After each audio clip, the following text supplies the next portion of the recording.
కేంద్ర మంత్రి కిషన్ రెడ్డి తెలంగాణ ముఖ్యమంత్రి రేవంత్ రెడ్డి వ్యాఖ్యలపై తీవ్ర స్థాయిలో స్పందించారు.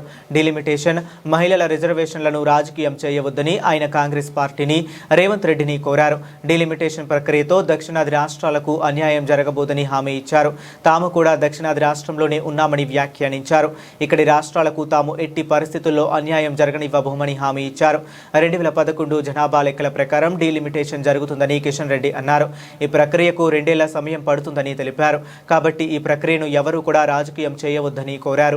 18 తేదీల్లో ఎంపీలు పూర్తిగా చర్చలో పాల్గొనవచ్చు, తమ అభిప్రాయాలు వ్యక్తం చేయవచ్చు. ఇది అన్ని పార్టీలు కలిసి మహిళల ఆత్మ గౌరవాన్ని పెంచే విధంగా, మహిళల హక్కులకు రక్షణ కల్పించే విధంగా మరి ఈ రోజు ఈ యొక్క మహిళలకు 33% చట్టసభల్లో, పార్లమెంటులోను, అసెంబ్లీలోను కల్పించేటువంటి ఒక సాహసోపేతమైన నిర్ణయాన్ని ఈ రోజు నరేంద్ర మోడీ గారు తీసుకున్నారు. కాబట్టి నేను కాంగ్రెస్ పార్టీని కూడా కోరుతా ఉన్నాను, దీన్ని రాజకీయం చేయకండి. మీరు దశాబ్దాల పాటు దేశాన్ని పరిపాలించారు. డాక్టర్ బాబాసాహెబ్ అంబేద్కర్ గారి నుంచి ఈ రోజు వరకు అనేక సార్లు కూడా మహిళల రిజర్వేషన్ కావాలని డిమాండ్ చేసినప్పుడు కూడా కాంగ్రెస్ పార్టీ ఏ రోజు కూడా సానుకూలంగా స్పందించలేదు. ఈ రోజు నరేంద్ర మోడీ గారు ధైర్యం చేసి మరి ఈ రోజు చట్టసభలో 33% రిజర్వేషన్ తీసుకొస్తా ఉంటే కోడిగుడ్డు మీద ఈకలు పీల్చేటువంటి ప్రయత్నం రేవంత్ రెడ్డి గారు, కాంగ్రెస్ పార్టీ, రాహుల్ గాంధీ చేస్తా ఉన్నారు. కాబట్టి దయచేసి ఆ ప్రయత్నం మాని మరి పెద్ద మనసుతో, ఎందుకంటే ఈ దేశంలో 70 కోట్ల మంది మహిళల గౌరవం, వాళ్ళకి హక్కులు కల్పించాలి. కాబట్టి ఈ రోజు 140 కోట్ల మంది ప్రజలు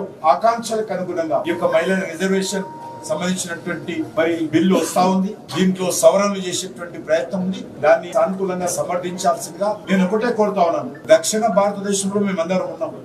దక్షిణ భారతదేశంలో ఏ ఒక్కరు కూడా, ఏ రాష్ట్రాన్ని కూడా అన్యాయం జరిగేటువంటి ప్రసక్తి లేదు. అన్ని రాష్ట్రాలకు సమన్యాయం జరిగే విధంగా నరేంద్ర మోడీ గారి ప్రభుత్వం కృతనిశ్చయంతో ఉంది. కాబట్టి కాంగ్రెస్ పార్టీ, రాహుల్ గాంధీ గారు కానీ, వాళ్ళ పార్టీకి సంబంధించినటువంటి వాళ్ళు కానీ మరి దీనిపైన రాజకీయం చేయకూడదని